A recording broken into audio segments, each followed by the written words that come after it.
If you do not build yourself on purpose, you will collapse by accident.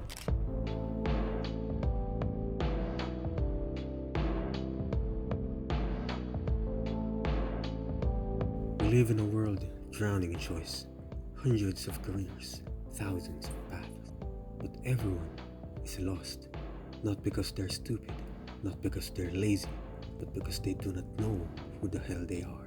If you do not master yourself, you will be mastered, not by a tyrant, not by some external villain. Your distractions, your emotions, your fears, your confusion. We were told to keep our options open, to be well-rounded, balanced, but if you study every immortal name in history, you'll find something cold and consistent. They mastered themselves before they mastered the world. They found their core, sharpened it, and bent reality around it. Those who didn't, they were forgotten. Or worse, they were destroyed by the very world they couldn't understand.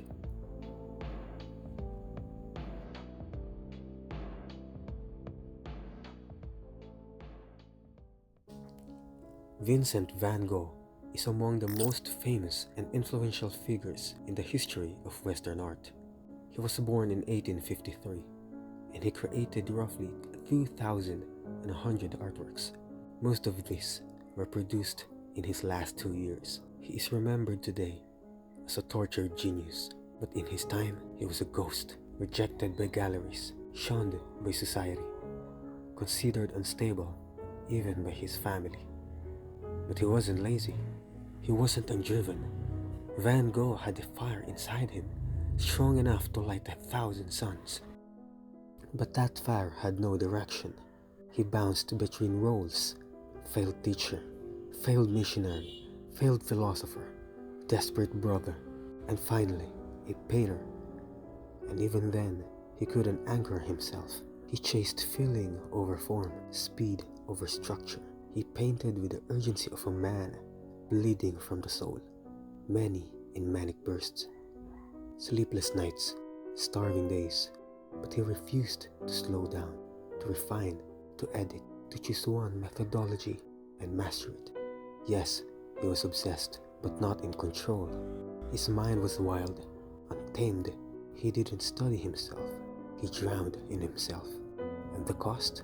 In 1888, he mutilated his own ear during a breakdown, and in 1890, he walked into a field, took a gun, and shot himself in the chest. He was 37. He died alone, with no recognition, no reward, no rest. He sold one painting in his entire life. His genius was real, his vision was raw, but genius without mastery is suicide in slow motion. Van Gogh didn't fail because he lacked passion. He failed because he never learned to command it. He mastered his expression, but never himself.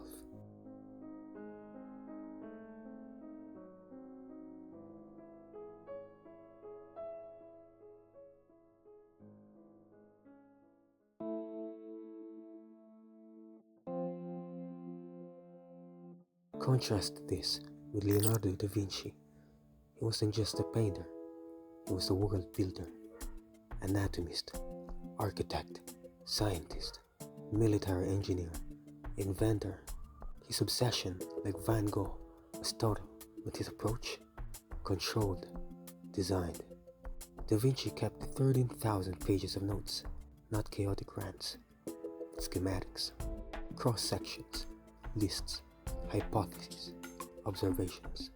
He dissected corpses to understand muscle tension, studied the flow of water to render movement in hair, measured faces, bones, clouds, plants.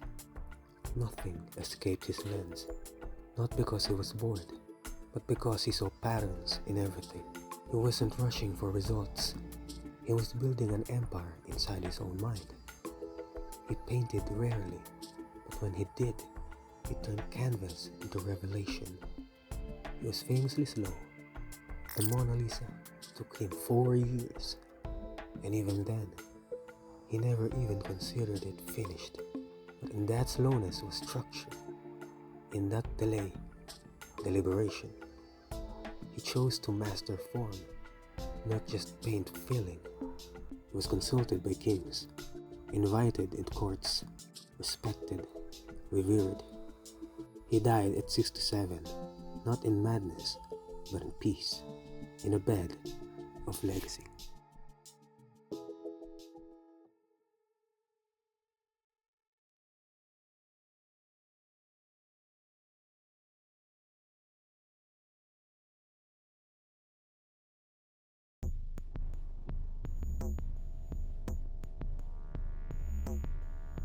So, what's the difference?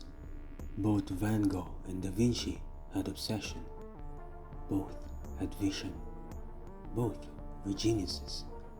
But only one became immortal because only one turned obsession into a system. Mastery isn't a mood. It's not just passion. It's not chaos. It's architecture. You must study yourself like a machine. Where do I break down? What makes me irrational? Where do I hide? What was I doing when I forgot time existed? These aren't journal prompts. They are mission diagnostics. Mastery doesn't begin with talent. It begins with observation. Brutal and repetitive observation. So ask, what work feels like war, but you crave it anyway? What makes you forget food, time, and even pain? What craft makes you feel real again? According to Robert Greene, author of the famous books 48 Laws of Power, The Laws of Human Nature, that is your life's task. And once you find it, you protect it, and you work for it, with blood, silence, and suffering. Then it comes the hard part, the grind, the boredom, the revisions, the pain of being wrong over and over. But on the other side, it's clarity, it's order, it's dominion. You became predictable to yourself and unpredictable to others. You stop drifting away from your true goals and you start building yourself like a weapon. You don't need to master everything. You don't need to master everyone. But if you do not master yourself, you will be mastered by everything else. By trends, by your emotions, by your own weakness, by time.